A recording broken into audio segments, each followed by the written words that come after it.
Las Vegas, 3:17 a.m., January 9th, 2019. The Strip had fallen quiet, slot machines humming softly as the Wynn Casino prepared for a new day. Surveillance cameras recorded what became the most studied 23 minutes in Nevada's gaming history. A janitor pushing a gray cart across the marble floor, pausing at the cashier's cage, nodding at a sleepy guard, then slipping into a restricted hallway. To anyone watching, it looked routine. But when Miguel Santos reemerged, his cart carried more than cleaning supplies. Hidden beneath garbage bags were $38 million in high-value casino chips, stolen from under the nose of the most advanced security system in the world. By sunrise, both Miguel and the chips were gone, leaving only security footage and a mystery that would haunt investigators. Casinos watch gamblers, not janitors, noted FBI agent Robert Chen. Miguel had exploited his invisibility, years of insider knowledge, and financial desperation to pull off one of the most audacious inside jobs in Las Vegas history. Before we dive deeper into this unbelievable heist, make sure to like this video, subscribe to the channel, and drop a comment below telling us what city you're watching from. I always love seeing where our viewers are tuning in from. Miguel Eduardo Santos was born on December 3rd, 1972, in Guadalajara, Mexico, the eldest son of a family that had made their living through honest labor for generations. His father worked construction, his mother cleaned houses for wealthy families, and Miguel learned early that hard work and invisibility were often synonymous. The people who built and maintained the world were rarely the ones who got to enjoy its rewards for sorcery. Miguel crossed the U.S. border legally in 1995 at age 23, carrying a work visa and dreams of prosperity that seemed achievable in a country where effort was supposedly rewarded with opportunity. He settled in Las Vegas, drawn by the construction boom that was transforming the desert into an entertainment empire. For 5 years, Miguel worked construction during the day and studied English at night, slowly building the language skills and cultural knowledge necessary to navigate American society. He was methodical, patient, and possessed of the quiet determination that characterized immigrants who understood that success in America required both persistence and adaptability. In 2000, Miguel married Elena Rodriguez, a nurse he met through the local Catholic Church. Their marriage produced 2 children, Carlos, born in 2001, and Sofia, born in 2003. And for several years, Miguel's life followed the trajectory he had envisioned when he first crossed the border. Miguel was the kind of husband and father every woman hopes for, recalls Elena, speaking to investigators years later. He worked incredibly hard, never missed a day, and always put his family first. He wasn't ambitious in the traditional sense, but he was absolutely dedicated to providing for his children. The construction boom that had drawn Miguel to Las Vegas also provided steady employment through the early 2000s.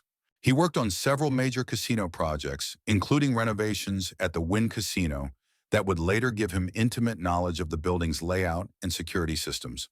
But the 2008 financial crisis devastated Las Vegas construction, and Miguel found himself unemployed for the first time since arriving in America. Construction jobs disappeared overnight, and the skills that had sustained his family for over a decade suddenly had no market value. The recession hit Las Vegas harder than almost anywhere else in the country, explains economist Dr. Patricia Valdez.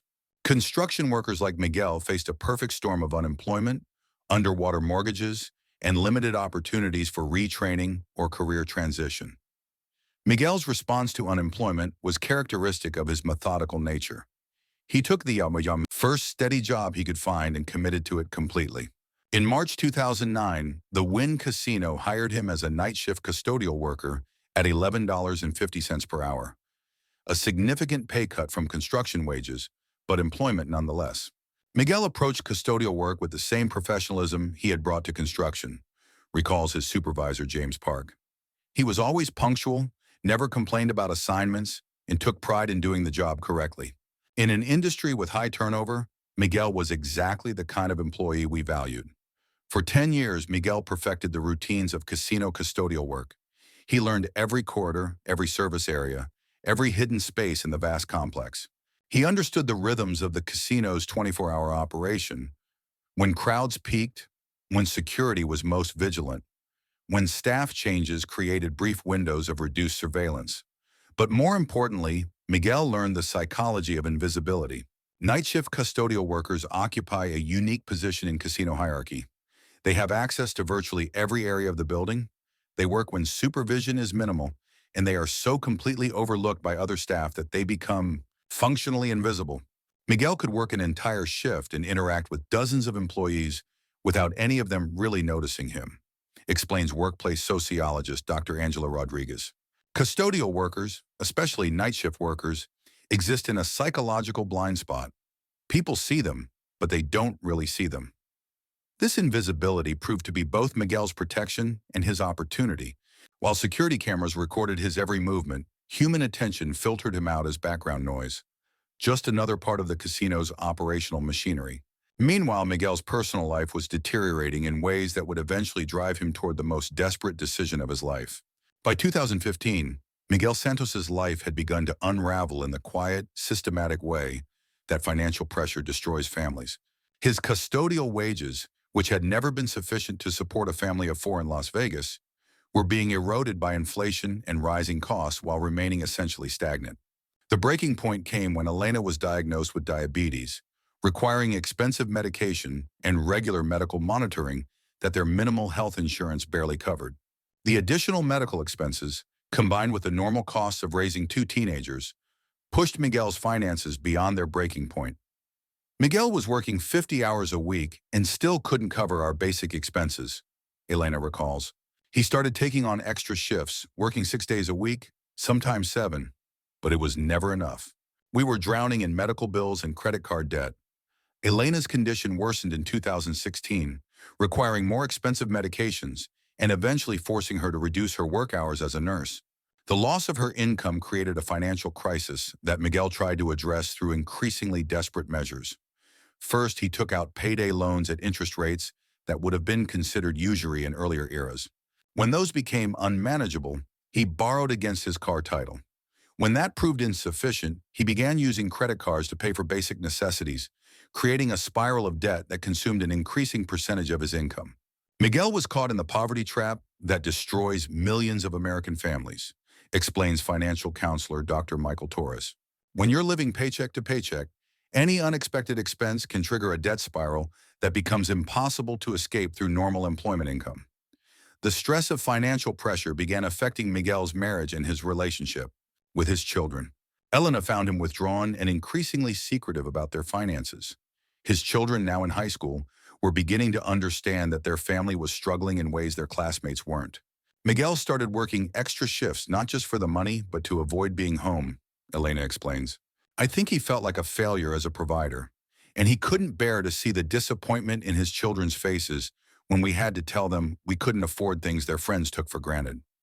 The breaking point came in December 2018, when Elena's medical condition required emergency hospitalization. The resulting medical bills, combined with Miguel's lost wages from caring for her, pushed their debt to over $85,000, an amount that would require decades to repay on Miguel's custodial salary. Miguel came to see me in the hospital and just broke down, Elena recalls. He kept saying, I can't provide for my family. I work every day. I do everything right, but I can't provide for my family. It was heartbreaking to see such a good man feel like such a failure. It was during this period of maximum desperation that Miguel began to notice something at work that would change his life forever. The routines surrounding high-value casino chips during the overnight hours when the casino was essentially closed. Desperation makes people notice opportunities they would normally overlook, observes criminal psychologist Dr. Jennifer Liu. Miguel had walked past those chip storage areas thousands of times over nearly a decade, but financial pressure created a new lens through which he viewed his environment. What Miguel discovered was that the casino's sophisticated security apparatus had a vulnerability that no one had previously recognized. It was designed to monitor people who were trying to take money from the casino, not people who were supposed to be there maintaining the building. Miguel Santos's transformation from trusted employee to master thief began with a routine observation that thousands of other casino workers had made but never acted upon. During overnight hours, high-value casino chips were stored in supposedly secure areas that were surprisingly accessible to custodial staff. The Wynn Casino operated on a 24-hour cycle, but its rhythm slowed dramatically between 3 a.m. and 6 a.m. During these hours, chip processing moved through a predictable sequence. Chips from the previous day's gaming were collected, counted and prepared for either return to active gaming areas or transport to secure vaults. Casinos handle enormous volumes of chips daily, explains gaming industry consultant Robert Kim. During peak hours, chips are constantly in motion, from tables to cashiers, from cashiers to counting rooms, from counting rooms to vaults. But during overnight hours, that movement slows to a crawl, creating temporary storage situations. Miguel's custodial duties required him to clean areas throughout the casino, including service corridors and back-office spaces where chip processing occurred. Over nearly a decade of night shift work, he had observed the patterns so frequently that they had become background knowledge, until financial desperation made him view those patterns through a criminal lens.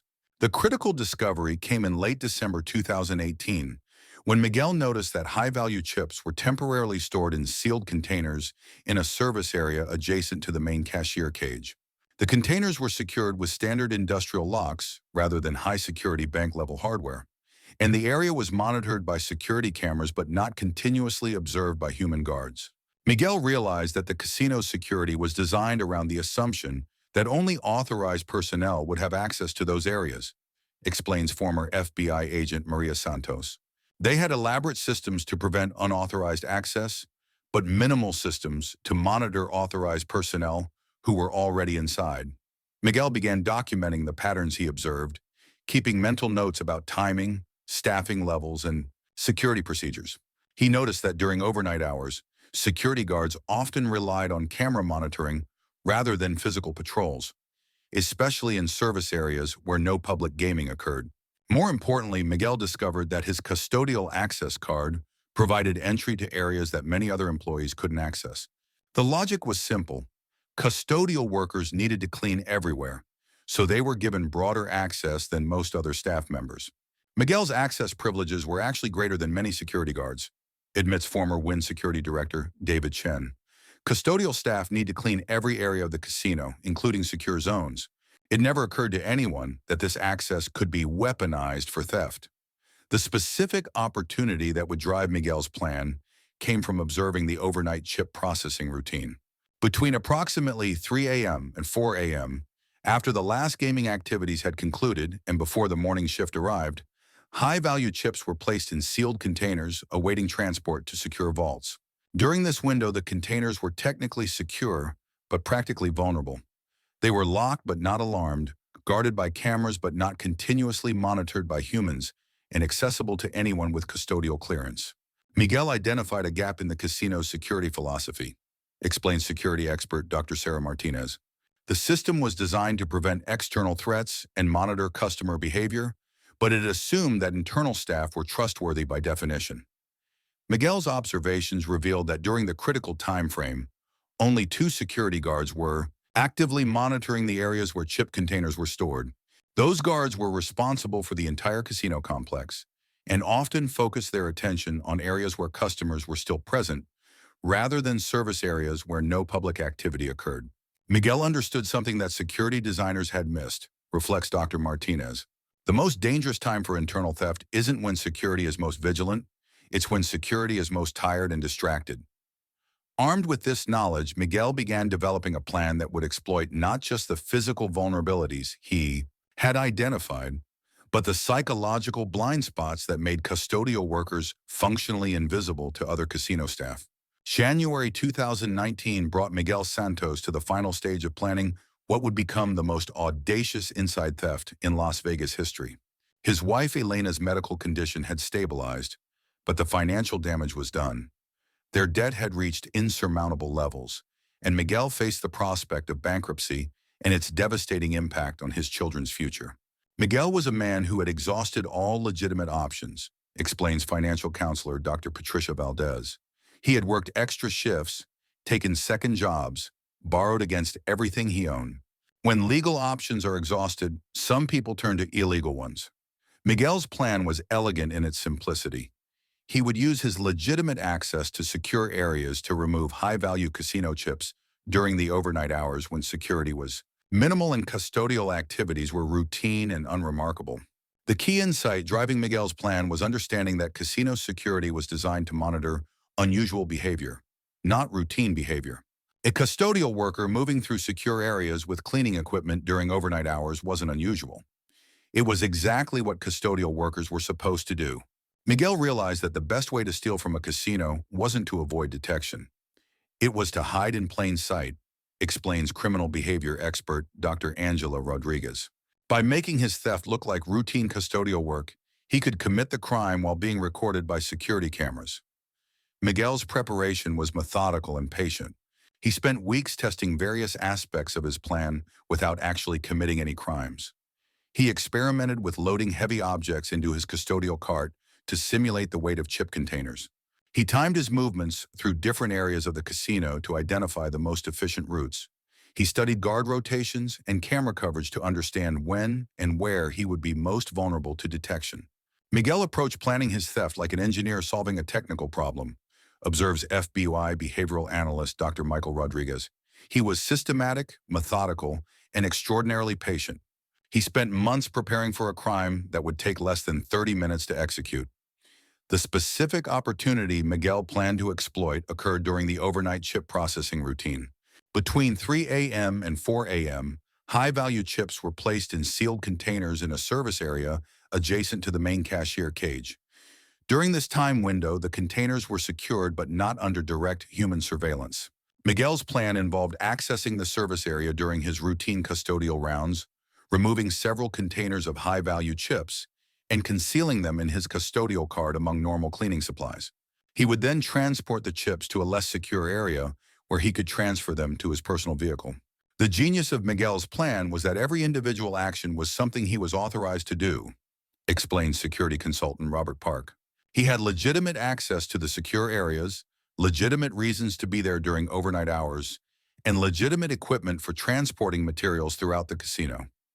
Miguel identified January 9, 2019, as the optimal date for his theft. The date fell during a slow period following the New Year's holiday, when staffing levels were reduced and security personnel were dealing with post-holiday fatigue. More importantly, overnight chip processing volumes were higher than usual due to accumulated holiday gaming activity. Miguel chose his timing perfectly, admits former Wynn security director David Chen. January 9th was exactly the kind of night when our security staff would be tired, understaffed, and focused on routine monitoring rather than active surveillance. The final element of Miguel's plan involved preparation for his escape and disappearance. He had purchased a used van under a false name, rented a storage unit in Henderson, and prepared supplies that would allow him to transport and hide the stolen chips until he could convert them into usable currency. Miguel understood that stealing the chips was only the first challenge, explains money laundering expert Dr. Jennifer Torres. Casino chips are sophisticated financial instruments with embedded security features.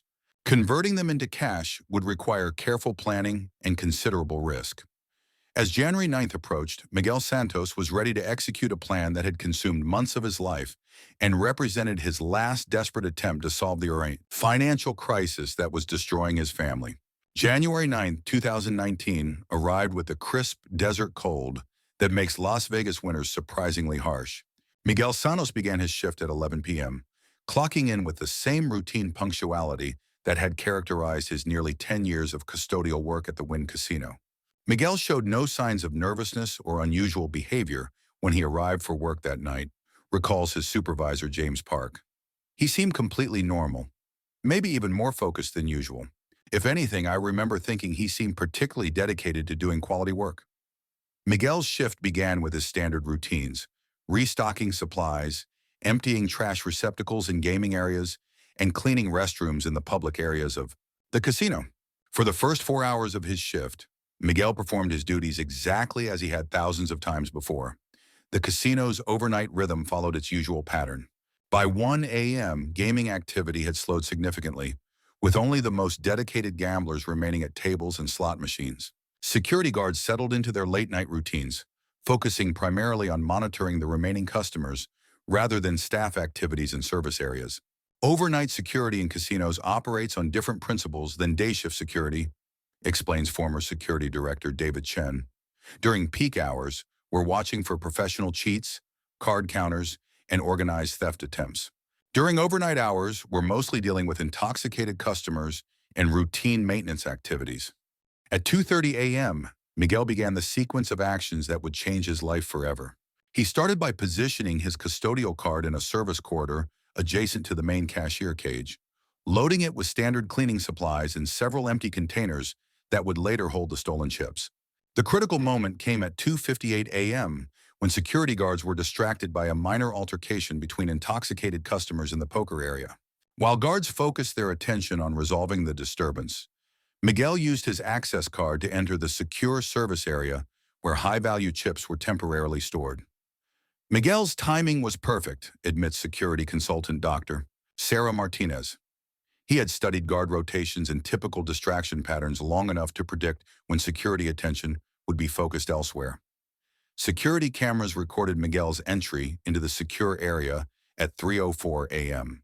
The footage shows him moving with calm efficiency, using bolt cutters he had concealed in his cleaning supplies to open the industrial locks securing the chip containers. Miguel worked with the precision of someone who had rehearsed these actions many times, observes FBI behavioral analyst Dr. Rodriguez. Every movement was economical and purposeful. He wasn't rushing, but he wasn't wasting any time either.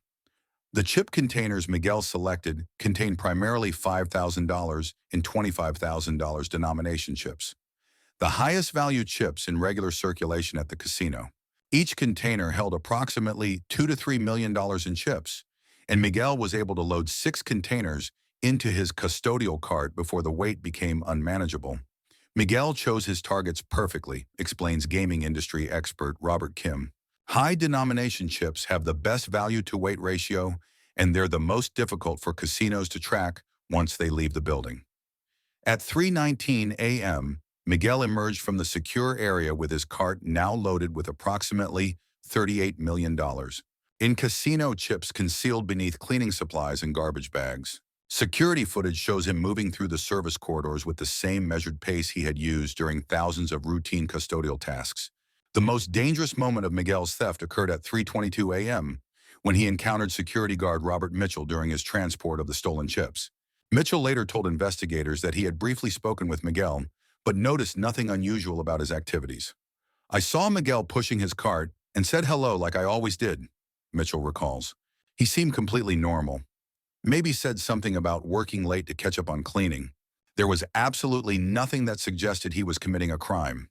Miguel's theft was completed at 3:27 a.m., when he successfully transported the chip containers to a loading dock where his personal vehicle was parked. The entire criminal sequence, from entering the secure area to loading the chips into his van, had taken exactly 23 minutes. Miguel executed his plan flawlessly, admits former FBI agent Miguel Santos. Every element worked exactly as he had planned it.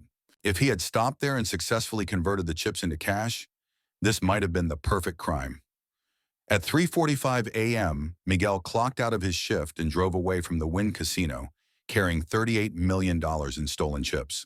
Behind him, security cameras had recorded his every movement, but the footage showed nothing more than a custodial worker performing routine duties. It would be nearly 5 hours before anyone realized that the largest inside theft in Las Vegas history had just occurred. The theft of $38 million in casino chips might have remained undetected for days, if not for a routine audit procedure that occurred every morning at 8 a.m. Wynn Casino financial controller Patricia Valdez arrived at her office to begin the daily reconciliation of chip inventory, a process designed to ensure that the previous day's gaming activities had been properly recorded and secured. Chip inventory reconciliation is one of the most important control procedures in casino operations, Valdez explains. "We need to account for every chip in circulation, from the smallest denomination to the highest value pieces. Any discrepancy triggers immediate investigation." Valdez's routine began with reviewing computer records of chip movement from the previous day. Gaming tables reported chips distributed to players, cashier cages reported chips exchanged for currency, and secure storage reported chips placed in overnight holding pending transport to vaults. The first indication of a problem came when Valdez attempted to reconcile the overnight storage records with the physical inventory in the secure service areas. According to computer records, 6 containers of high-value chips should have been in temporary storage awaiting morning vault transport. "When I went to verify the physical presence of the overnight chip containers, they simply weren't there," Valdez recalls. "My first assumption was that someone had moved them to a different storage area without updating the computer records. Valdez spent the next hour searching various secure areas and contacting different departments to determine if the missing chip containers had been relocated. When no reasonable explanation emerged, she contacted Casino Security Director David Chen at 9:15 a.m. Patricia's call was the beginning of the worst day in my professional career, Chen recalls. When she told me that $38 million in chips were unaccounted for, my first reaction was disbelief. Theft of that magnitude from a secure area seemed impossible. Chen immediately dispatched security personnel to conduct a comprehensive search of all areas where the chip containers might have been legitimately moved. The search revealed that the containers were not anywhere within the casino's secure storage systems. More alarmingly, examination of the original storage area revealed evidence of forced entry. Industrial locks had been cut with bolt cutters, and security seals had been removed from the containers. The moment we found evidence of forced entry, we knew we were dealing with a major theft rather than an accounting error, Chen explains. We immediately implemented full lockdown procedures and contacted law enforcement. At 10:30 a.m., Chen authorized a complete review of security footage from the previous night, focusing on the time period when the chip containers would have been vulnerable to theft. The review team began with the overnight hours between midnight and 6 a.m., looking for any unusual activity in or around the secure storage areas. The breakthrough came when security analyst Jennifer Liu reviewed footage from the service corridors adjacent to the chip storage area. The cameras clearly showed Miguel Santos entering the secure area at 3:04 a.m. and emerging 23 minutes later with his custodial cart appearing significantly heavier than when he had entered. When we saw Miguel on the footage, our first reaction was relief, Liu recalls. We thought he might have witnessed the theft or could provide information about who had accessed the area. It took several minutes of reviewing the footage before we realized that Miguel was the thief. Additional footage showed Miguel transporting his heavily loaded cart through service corridors and ultimately to a loading dock where security cameras captured him loading containers into a personal vehicle. The footage was devastating because it was so clear and comprehensive, explains FBI Special Agent Robert Park, who was called to investigate the theft. Miguel's crime was completely documented from beginning to end. We could see exactly what he had done and when he had done it. By noon on January 9th, law enforcement had identified Miguel Santos as the primary suspect in the largest inside theft in Las Vegas casino history. But Miguel and the $38 million in stolen chips had vanished completely. Miguel had approximately 8 hours between completing his theft and our identifying him as the suspect, Agent Park explains. In a case like this, 8 hours might as well be 8 years. If someone has planned their escape properly, 8 hours is more than enough time to disappear forever. The investigation into Miguel Santos's disappearance would become one of the most extensive manhunts in FBI history, involving multiple agencies and international cooperation. But it would also reveal that Miguel had planned his escape with the same methodical precision he had applied to the theft itself. When FBI agents arrived at Miguel Santos's Henderson apartment at 2:30 p.m.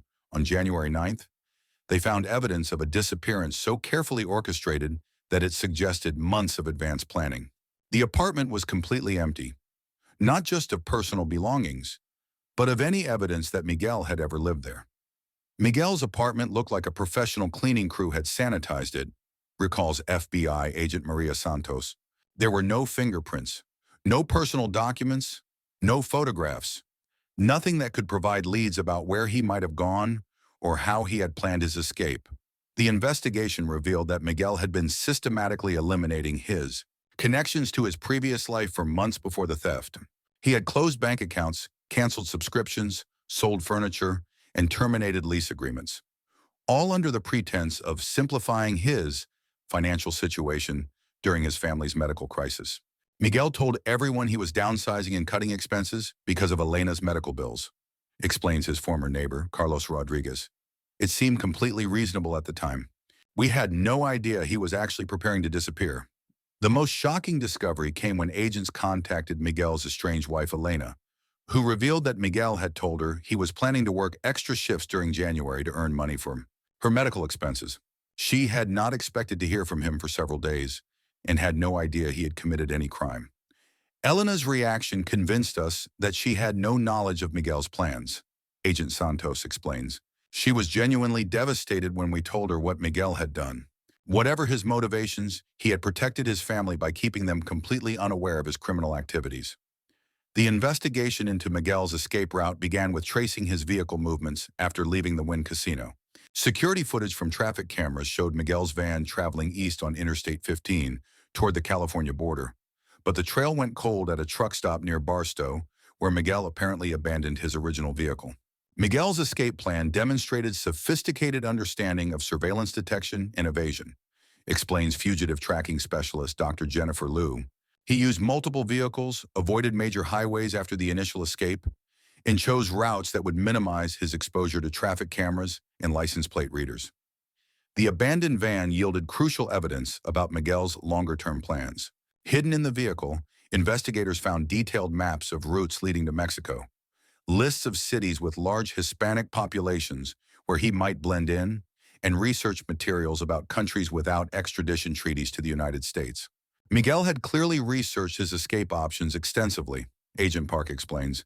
He understood the difference between temporary evasion and permanent disappearance. His materials suggested he was planning to leave the United States entirely. More concerning for investigators was the discovery that Miguel had spent considerable time researching methods for converting casino chips into usable currency. His computer searches revealed extensive investigation of underground gambling markets, chip authentication procedures, and international money laundering operations. Converting $38 million in casino chips into cash is almost as challenging as stealing them in the first place, explains financial crimes expert Dr. Patricia Chen. Casino chips have sophisticated security features and are closely monitored by gaming authorities. Miguel would need access to specialized criminal networks to convert his theft into usable money. The investigation revealed that Miguel had made contact with several individuals known to law enforcement as facilitators of underground gambling and money laundering operations. Phone records showed communications with suspected criminal associates in Los Angeles, Mexico City, and Macau, all locations known for illegal chip conversion operations. Miguel wasn't just planning to disappear with the chips, Agent Santos explains. He had identified potential buyers and conversion methods that could turn his theft into liquid assets. This suggested a level of criminal sophistication that we hadn't initially attributed to him. As the investigation expanded, federal agents realized they were pursuing not just a casino employee who had committed an opportunistic theft, but someone who had spent months developing a comprehensive criminal enterprise designed to permanently separate him from his previous life. The FBI's search for Miguel Santos quickly expanded into one of the most extensive fugitive investigations in recent history, involving multiple federal agencies, international cooperation protocols, and resources typically reserved for national security cases. The Miguel Santos investigation became a priority case because of both the scale of the theft and the implications for casino security nationwide, explains FBI Director of Financial Crimes David Torres. If one custodial worker could steal $38 million, every casino in America needed to reevaluate their internal security procedures. The investigation began with standard fugitive tracking procedures, monitoring Miguel's financial accounts, surveilling locations associated with his known associates, and distributing his photograph to law enforcement agencies throughout North America. But these conventional approaches quickly proved inadequate for someone who had planned his disappearance so thoroughly. Miguel had anticipated every standard investigation technique we typically use to locate fugitives, admits Agent Santos. He had eliminated his financial footprint, severed his social connections, and created multiple layers of deception that confused our initial efforts. The breakthrough in the investigation came from analyzing Miguel's research into chip conversion operations. FBI financial crime specialists identified patterns in his internet searches that suggested he was planning to use specific criminal networks to launder his stolen chips. Miguel's computer searches revealed that he had been researching underground casinos in Macau that specialize in converting stolen chips from American casinos, explains cybercrimes analyst Dr. Michael Rodriguez. This gave us specific targets to monitor rather than searching blindly for his location. International cooperation became crucial when investigators discovered that Miguel had likely transported the stolen chips across international borders. The Macau gaming authorities, working with FBI agents, began monitoring underground gambling establishments known to handle stolen American casino chips. Macau represents the largest gray market gambling economy in the world, explains international gaming expert Robert Kim. Criminal organizations there have sophisticated systems for converting stolen casino chips from American casinos into untraceable currency. The investigation revealed that Miguel had made contact with a criminal organization known as the Golden Dragon Syndicate, which specialized in laundering stolen casino chips through underground gambling operations in Southeast Asia. The Golden Dragon Syndicate operates a network of underground casinos throughout Asia that cater specifically to criminals seeking to convert stolen chips into clean money, explains DEA agent Jennifer Park. They typically charge a 30 to 40% commission, but guarantee complete anonymity for their clients. FBI agents working with international partners began monitoring known Golden Dragon operations in Macau, Hong Kong, and Manila. The surveillance operation involved multiple agencies and represented one of the largest international cooperation efforts in casino crime history. We were essentially conducting a global manhunt for someone who had stolen casino chips worth more than the GDP of some small countries, Agent Torres explains. The scale of the investigation reflected both the magnitude of the theft and the international implications of allowing such crimes to go unpunished. The surveillance operation in Macau yielded promising leads when informants reported that a man, matching Miguel's description, had been seen at several underground casinos frequented by American fugitives. The reports suggested that Miguel was attempting to convert his stolen chips gradually to avoid attracting attention. Converting $38 million in chips requires considerable time and multiple transactions, explains money laundering expert Dr. Patricia Valdez. Miguel couldn't simply walk into an underground casino and exchange everything at once. He had to work slowly and carefully to avoid detection. But as the investigation continued, agents began to suspect that Miguel's criminal sophistication extended beyond what they had initially imagined. Evidence suggested that he had not only planned his theft and escape, but had also prepared for the possibility of extended pursuit by law enforcement. In November 2019, nearly a year after the heist, Miguel Santos stunned investigators by signaling from Macau that he wanted to surrender. We had been chasing him as a fugitive, but he was offering to turn himself in under conditions, recalled FBI agent Miguel Santos. His life in the underworld had become dangerous, and his family back home was suffering. Disappearance doesn't mean escape, noted Dr. Angela Rodriguez.